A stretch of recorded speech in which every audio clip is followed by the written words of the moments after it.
Yes, amanya nga bulijjo Engineer Peter wamu ne Engineer William okuva no mu Same Blood Construction Company, your number one construction company in Uganda. A study company, a licensed company. Company yavaayo wano online okubanga ebasomesa ng'ebazibula amaaso ng'ebawa update ku bikwatagana n'okuzimba.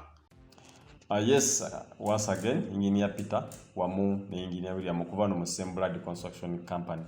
Nzizo bawa ku update ku nsonga ya price wekijja ku cement. Nzizo kubawa ku update olw'ensonga waliwo enkyukakyuka ezazzewo wekijja ku price ya cement. Cement currently mu mwezi guno nga tugenda okugumalako yalinnyeemuko yeeyongeddemuko akasente. Ngera we nabagamba nti always factory materials oba hardware materials zisuubira okubeera nga prices teziri stable every month or every 2 months. Zo zibeera zirinnya oba ne zikkamu. Olw'ensonga ze nabagamba nti byo factory material bitambulira ku $. Ntegeeza nti raw material for example akola materials zino muno mu Uganda bamuleetamu buleesi.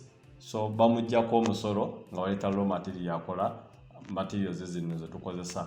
So kati suubira okuba nti alinnya waka ate wano mukimanyi mu Uganda ekirinnyo oluusi tekiddayo. Bwe kiba kizo kiddayo price ntono nnyo. So currently this month nga tugumalako ebbeeyi ya cement yalinnye, ey'emitayimbwa yalinnye mweyongeddemu akasente. Neera nga omanyi nti mweyongeramu 5, 10, 5, 10, 3, 4 wezityo ze zigenda zeeyongeramu. So gwe wenna agenda okugula cement mu wiiki eno oba guno omwezi nga guggwako ojja sange bamubongeza. Gwe batannaba kwongeza yoyo ng'akyalina stock enkadde naye ate era abamu taking advantage naye n'alinnyisizaawo naye ng'ate stock gy'abadde alina ebadde enkadde. Tegeeza ki mukyo? Nti katugambe omuntu eyaleeta stock mu December nga yasuubula cement oba emitayimbwa nti bigenza okulinnya birinnye nga January tuwuno tumumalako cement n'alinnya naye jjukira aba akyalina stock enkadde naye ye terusi tekimugaanira kuteekesaawo kulinnyisa n'agamba nti ebintu byalinnye naye ng'ate aba alina kumalamu eyo stock ng'akyaliko eri price then alyoka atandika ki. So ng'ate era aliwo okuba nti nga 15 January stock ye ebadde eweddemu kati agenza okuddayo okusuubula okuleeta nga alinnye. So oyo aba automatically agenda atangira okugamba nti cement wa sente weziti.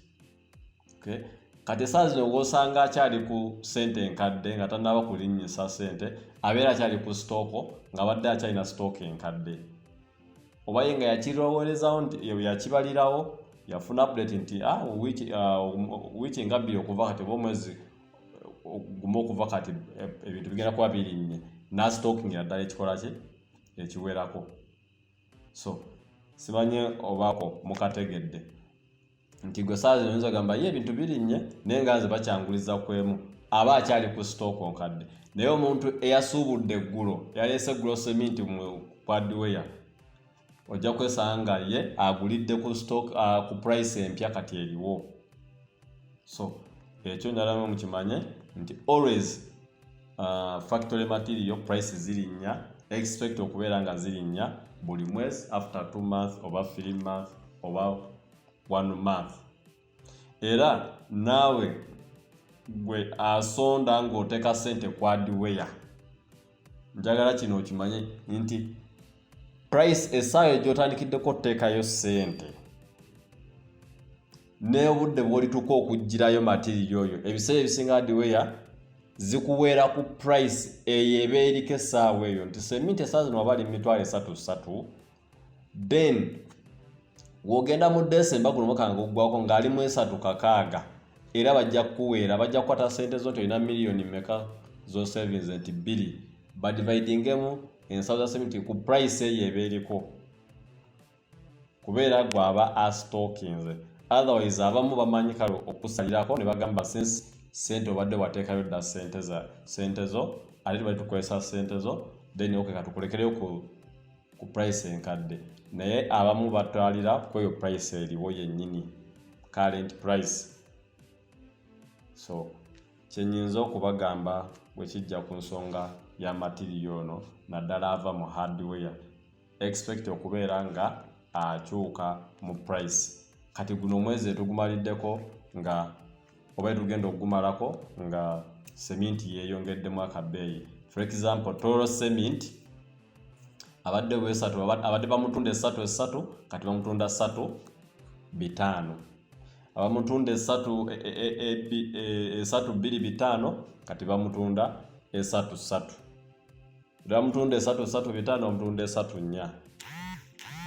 Noli naye bwate wali hima cement, Simba cement, Kampala cement kyabadde ku 3.2 kati ojja mulaba nga bamutunda 3.25.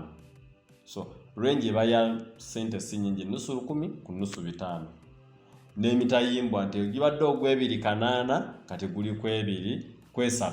Ogubadde ogw'ena gugenze ku 4 mmeka, ogubadde ogw'3.8 gugenze ku 4, wadde gwe 4 gugenze ku 4.5, badde 4.5 gugenze ku 4.6.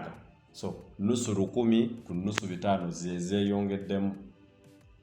So yeyo update ekwatagana ku price ya cement ne material omulala naye bwatyo naddala oyo wa hardware mugenze mwongeramu 5, 2, 3, 10 nenga price eyinza okuddayo ko wansi wali webadde oba okusigalirayo ddala.